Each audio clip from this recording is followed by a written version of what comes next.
turabasuhuje kandi tubifurije ibihe byiza mwe mwese mukurikira amakuru yacu gatanu kuri gatanu. Muri kano kanya tukaba tugarutse kubagezaho update mu makuru akomeye agendanye n'umutekano, politike ndetse na diplomasi bifite aho bihuriye n'u Rwanda.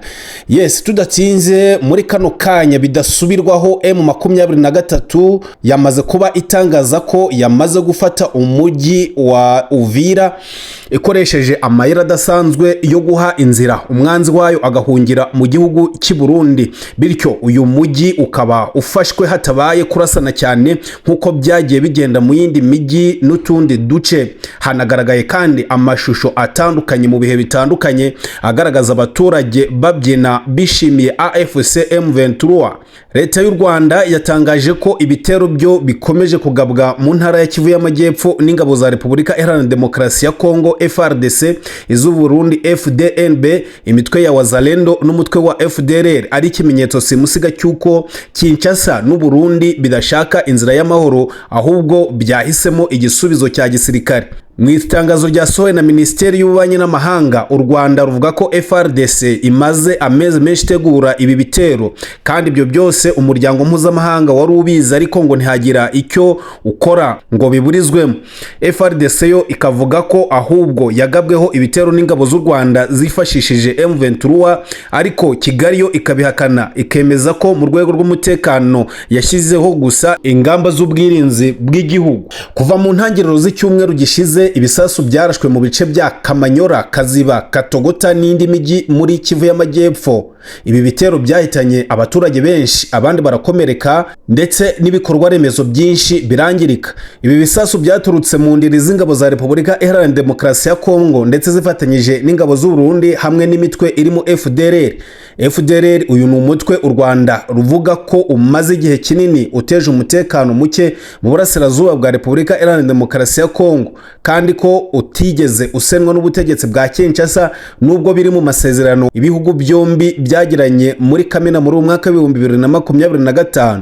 U Rwanda kandi ruvuga ko ibi bitero byatumye abanyekongo barenga igihumbi bahungira ku mupaka wa Bugarama muri Rusizi, bakaba bacumbikiwe mu nkambi y'agateganyo ya Nyarushishi. Ubuyobozi bw'akarere ka Rusizi bwemeje ko abahungiye mu Rwanda bakomeje kwiyongera cyane. U Burundi nabwo bwashinjwe na Kigali kohereza abasirikare barenga ibihumbi 20 muri Kivu y'Amajyepfo, aho bafatanyije n'ingabo za FARDC kugota imidugudu cyane iy'abanyamurenge, bakayibuza kujya ku masoko no kubona iby'ingenzi bibeshaho abaturage.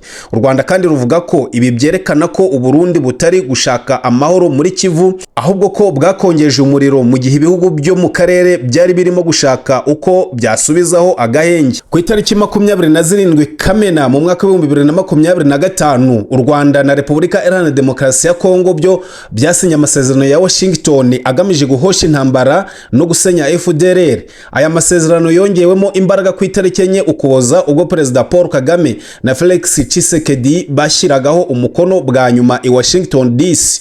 Ariko Kigali ivuga ko Repubulika Iharanira Demokarasi ya Kongo itigeze igira ubushake bwo kubahiriza ayo masezerano, cyane agenga isenwa rya FDLR.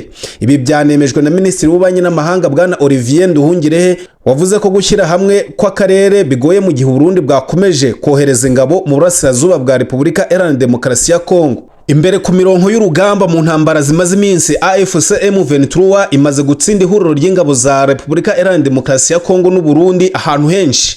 Mu ijoro ryo ku itariki 4 Ukuboza, Lieutenant Colonel Athanase Minani, umwe mu bayobozi ba batayo z'u Burundi, yishwe ari kumwe n'abandi basirikare barashwe na drone ya M23 nk'uko byemejwe na zimwe mu mpirimbanyi z'uburenganzira bwa muntu. Biravugwa ko ari cyo gihe cya mbere umusirikare ufite ipeti riri hejuru w'u Burundi apfiriye ku rugamba rwa Kongo. Ibi bikaba byari byahinduye imiterere y'igisirikare cy'u Burundi, bigatuma cyongera ingufu, uburakari, ubukanano ndetse n'umubare w'abasirikare kiri gukoresha. Naho guhera ku itariki 2 z'ukwezi kwa 12 muri umwaka wa 2025, ihuriro ry'ingabo za Repubulika Iharanira Demokarasi ya Kongo, u Burundi, FDLR na Wazalendo ryashatse gusubiza mu maboko ya leta uturere nka Kamanyora, Kaziba na Katogoto, ariko AFC M23 ibabera ibamba kuko yakomeje kubarwanya, ibatsinda henshi, inabambura ibice birimo Katogoto, Rurambo, Rubarika na santere ya Ruvungi. icyo gihe ndetse abarundi bahunze imirwano bamwe bikomereza mu mujyi wa Uvira, abandi basubira iwabo. Kuri ubu ngubu u Rwanda rukaba ruri gushiraho igitutu kuri Repubulika Iharanira Demokarasi ya Kongo n'u Burundi rusaba ko ibikorwa bya Washington byihutishwa. Leta y'u Rwanda ivuga ko kwirengagiza agahenge kwa Repubulika Iharanira Demokarasi ya Kongo ndetse n'u Burundi, kutubahiriza amasezerano y'Idoha yasinwe hagati ya M23 na Kinshasa, ndetse no kunanirwa gusenya umutwe wa FDLR w'iterabwoba ari byo bikomeje gutinza amahoro mu burasirazuba bwa Kongo no kubangamira umutekano w'u Rwanda. Kigali kandi kabivuga ko kubahiriza amasezerano ya Washington ari byo byihutirwa cyane kandi ari byo byonyine bishobora kugarura amahoro arambye mu karere k'ibiyaga bigari. Naho Repubulika Iharanira Demokarasi ya Kongo ndetse n'u Burundi byo biri kugaragara ko biri kwibesha cyane, kubera ko ngo biri gushakira igisubizo mu ntambara. Minisitiri Nduhungirehe yasobanuye ko nta bufatanye bw'akarere bwashoboka mu gihe u Burundi buvuga ko bushaka iterambere ry'akarere, mu gihe mu by'ukuri buri muri Repubulika Iharanira Demokarasi ya Kongo kuyifasha kurwana no kongera umutekano muke. Minisitiri ati nta kuntu u Burundi bwaza i Washington buvuga ko dushyira hamwe mu gihe ingabo zabwo ziri gufatanya n'iza Repubulika Iharanira Demokarasi ya Kongo FARDC gusenya Kivu y'Amajyepfo no kubuza abaturage uburenganzira bwabo. Abasesenguzi n'abakurikiranira hafi ibibazo by'aka karere bakaba bari kubona iki kibazo mu byiciro bine. Icya mbere ngo nuko Repubulika Iharanira Demokarasi ya Kongo n'u Burundi byahisemo intambara aho guhitamo ibiganiro bigahungabanya umutekano w'aka karere. Icya kabiri ngo nuko FDLR ikiri ikibazo gikomeye kandi cyananiwe gukemurwa na leta ya Kinshasa mu gihe ari byo biyireba nk'uko yabisinyiye. Icya gatatu ngo nuko ibitero bya FARDC na FDNB biri guhungabanya umutekano w'u Rwanda by'umwihariko ku mupaka wa Bugarama. Icya kane ngo nuko kubahiriza no gushyira mu bikorwa amasezerano ya Washington ndetse na Doha ari byo byonyine bizafasha kugarura amahoro arambye muri kano karere. Akarere kose kuri ubu ngubu kakaba karimo gukurikiranira hafi uko ibitero bya M23 n'ingabo za Repubulika Iharanira Demokarasi ya Kongo, u Burundi na Wazalendo bigenda, mu gihe nta rwego mpuzamahanga rurafasha ngo rugarure agahenge mu buryo bugaragara, kandi abaturage bakomeje guhungabanwa n'intambara idahwema gukara. Mu gihe nari ndimo gutegura iyi nkuru hahise hasohoka iri tangazo rivuga ko ubuyobozi bw'ihuriro AFC M23 bwamaze nyine gutangaza ko nyuma y'urugamba rwo guhagarika ubwicanyi n'imvugo z'urwango, kuri ubu ngubu abarwanyi b'uwo mutwe bamaze gufata umujyi wa Uvira. Umuvugizi wa AFC M23 ni Lawrence Kanyuka yemeje ifatwa ry'uyu mujyi ukora ku kiyaga cya Tanganyika ku gicamunsi cyo kuri uyu wa gatatu ku itariki 10 Ukuboza, nyuma y'uko hari hashize amasaha kabakaba 28 bihwihwiswa ko abarwanyi b'uwo mutwe baraye muri uwo mujyi. Yagize ati icyago cyari gihari cyakuweho kandi twemeza ko umujyi wa Uvira kuri ubu wabohowe. Turasaba abaturage bagenzi bacu gukomeza imirimo yabo batekanye kubera ko umutwe wa AFC M23 ubereyeho kubacungira umutekano. Yakomeje kandi asaba n'abaturage bahunze guhunguka bagasubira mu byabo kuko Uvira itakirangwamo urugomo rw'uburyo ubwo ari bwo bwose. Uvira ifashwe nyuma y'imirwano imaze iminsi ishyamiranyije AFC M23 n'ingabo za FARDC n'iz'u Burundi ziyunze n'umutwe wa FDLR Wazalendo ndetse n'abacancuro. Iyo mirwano yatumye abasaga ibihumbi 200 bava mu byabo ndetse n'abiganjemo abasivile babarirwa muri 74 nabo bahasiga ubuzima nk'uko byemezwa mu mibare ya ONU. Guverinoma y'u Rwanda yamaganye ubufatanye bwa leta ya Repubulika Iharanira Demokarasi ya Kongo n'u Burundi, FDLR Wazalendo n'abacancuro muri iyo ntambara ikomeje guteza ibibazo mu baturage. U Rwanda kandi rwanavuze ko rudashobora na rimwe kugerekwaho inshingano zo kugira uruhare mu birimo kubera mu burasirazuba bwa Repubulika Iharanira Demokarasi ya Kongo, mu gihe Kongo ariyo yarenze ku masezerano y'amahoro yashyiragaho agahenge bigatuma umutwe wa AFC M23 yitabara. None ifatwa rya Uvira riratanga ubuhe butumwa kuri Perezida w'u Burundi Evariste Ndayishimiye? Kuva mu ijoro ryo ku itariki 9 Ukuboza mu mwaka wa 2025 nibwo imitwe y'inkuru hirya no hino ku isi igaruka ku mvururu zo mu burasirazuba bwa Repubulika Iharanira Demokarasi ya Kongo yose iravuga ku kuba abarwanyi ba AFC M23 bageze mu mujyi wa Uvira wari umaze amezi 10 arindiriye ihuriro ry'ingabo zirwanira leta ya Felix Tshisekedi Chilombo. Ingabo z'u Burundi n'imbonerakure nibo bagaragaye cyane imbere ku mirongo y'urugamba bafashwa n'imitwe yihurije mu kiswe Wazalendo, naho igisirikare cya Kongo FARDC kikaza inyuma nko kubunganira. Ikinyamakuru Igihe cyateruye kirandika kitese wabuze impamvu abarundi bo baharwanye umuhenerezo. Umujyi wa Uvira uri mu ntera ya kilometero 25 zonyine uvuye i Bujumbura. Kuba umujyi wa Uvira uri bugufi na Bujumbura wageze mu maboko y'abarwanyi ba AFC M23 byongeye kwibutsa ubushishozi buke bwa perezida w'u Burundi Evariste Ndayishimiye aka Neva, winginzwe n'aba barwanyi mu ntangiriro z'Ukwakira ngo ucyure ingabo ze hakibona akavunira ibiti mu matwi.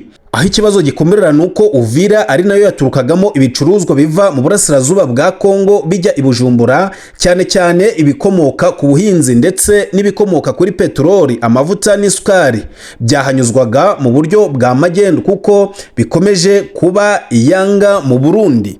Iyo Ndayishimiye yumva inama yagiriwe na AFC M23 ubwo yoherezaga intumwa zayo kuganira nawe Igitega, byanashobokaga cyane ko ifatwa rya Uvira ritari guhungabanya ubucuruzi bwambukiranya umupaka hagati ya Uvira ndetse na Bujumbura. Kuba bamwe mu basirikari ba Kongo bakomeje guhungira i Bujumbura ndetse na bimwe mu bitero bigabwa kuri AFC M23 bigaturuka i Bujumbura mu Burundi mu buryo butaziguye, bishobora kuba imbogamizi kuba aba barwanyi bareka umupaka uhuza iyi migi yombi ngo ukomeze gukora nk'uko bisanzwe. Hari kandi amakuru avuga ko mu gitondo cyo ku itariki 9 z'ukwa 12 kamyo 13 z'igisirikare cy'u Burundi zinjiye muri Uvira bagatunda abasirikari bari bashinze ibirindiro muri teritwari za Mwenga, Fizi na Uvira. Ni nyuma gato yuko ku itariki 7 no ku itariki 8 z'ukwa 12 abasirikari b'u Burundi n'abakongomani bahungiye i Bujumbura kubera gusubiranamo na Wazalendo yabashinjaga guhunga urugamba, bagatuma agace ka Ruvungi kigarurirwa na AFC M23 hari ku itariki 6 Ukuboza muri uyu mwaka nyine w'2025. Ihuriro ry'ingabo zirwanira Tshisekedi zirimo iz'u Burundi, Wazalendo, abacancuro b'abazungu na bamwe mu bagize imitwe y'iterabwoba ya FLN na FDLR ikomoka mu Rwanda ryakwiye imishwaro ubwo AFC M23 yasatiraga amarembo ya Uvira, abenshi berekeza iya Bujumbura n'iya Kalemi mu ntara ya Tanganyika. Mu ntangiriro z'Ukuboza, Minisitiri w'Ububanyi n'Amahanga w'u Burundi Edouard Bizimana yumvikanye mu gitangazamakuru ashinja u Rwanda guhungabanya umutekano wa Kongo n'u Burundi, agashimangira ko ingabo z'igihugu cye zihagaze bwuma kandi ziri kwitwara neza ku rugamba. Mu mpera z'Ugushyingo nabwo Bizimana yari yabwiye abadiplomate bahagarariye ibihugu byabo mu Burundi ko ingabo z'igihugu cye zizakora ibishoboka byose AFC M23 ntikandagire muri Uvira. Nyamara ariko AFC M23 imaze iminsi yerekana abarundi bafashwe matekwa, mu gihe abofisiye bakuru mu ngabo z'u Burundi zoherejwe muri Kongo nabo bakomeje kwicwa uruhongohongo. Hari n'amakuru avuga ko nyuma yo gutsindwa gukomeye ubwo AFC M23 yasubizaga inyuma ibitero byo mu kibaya cya Rusizi, Ndayishimiye yategetse koherezwa abademobe babarizwa mu magana ngo bajye gutera ingabo mu bitugu abasirikare b'imbonerakure bakora iyo bwabaga Uvira ntifatwa. Mu kiganiro n'itangazamakuru cyabereye igoma ku itariki 9 Ukuboza, umuhuzabikorwa wa AFC M23 ni Colonel Nanga yongeye kubaza impamvu abavandimwe b'abarundi bijandika mu ntambara itanabareba. Kuva mu ntangiriro z'umwaka wa 2024 nibwo abasirikare b'abarundi bari muri Kongo bagiye bivovotera kuba bakomeje gutakariza ubuzima mu ntambara idafite akamaro abaturage b'u Burundi barahiriye kurinda. Bararwana nk'abacancuro kuko Ndayishimiye abyishyurirwa buri kwezi, ari nayo mpamvu bamwe bagiye baturuka urugamba bakajya mu mahanga kuko ngo ugerageje gusubira mu Burundi yicwa n'imbonerakure cyangwa agafungirwa ahatotezwa bikomeye. Kuri ubu ngubu magingo ya Ndayishimiye yagarura ibintu mu nzira imwe rukumbi, kumanika amaboko kuri AFC M23 akayisaba kwemerera abarundi bakiri muri Kongo bagataha nkuko yemereye abacancuro b'Iburayi bagasubira iwabo. AFC M23 ntiyabima inzira kuko kuba basubira iwabo bakareka kwivanga mu bibazo by'abanyekongo nayo yabibona nk'intambwe nziza. Ikibazo gisigaye ni ukwibaza niba Ndayishimiye yakwemera guheba amadolari ava i Kinshasa amaze kumuryohera akemera kwitandukanya n'imigambi mitindi ya Tshisekedi afata nk'inshuti ye magara.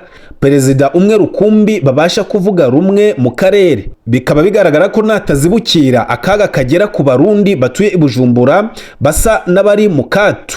Abasirikari be nabo barakomeza gupfa nk'isazi, ibishobora guteza n'imvururu imbere mu gihugu kuko ihungabana ry'ubukungu ryatumye benshi binubira ubutegetsi bwe kugeza naho mu ishyaka CNDD-FDD bacikamo ibice. Bamwe bamagana imyanzuro ye n'umugore we wigaruriye amasoko yose mu by'ubucuruzi. Murakoze kubana natwe muri aya makuru akomeye y'umutekano, politike na diplomasi. Tubararikira gukomeza kugumana natwe.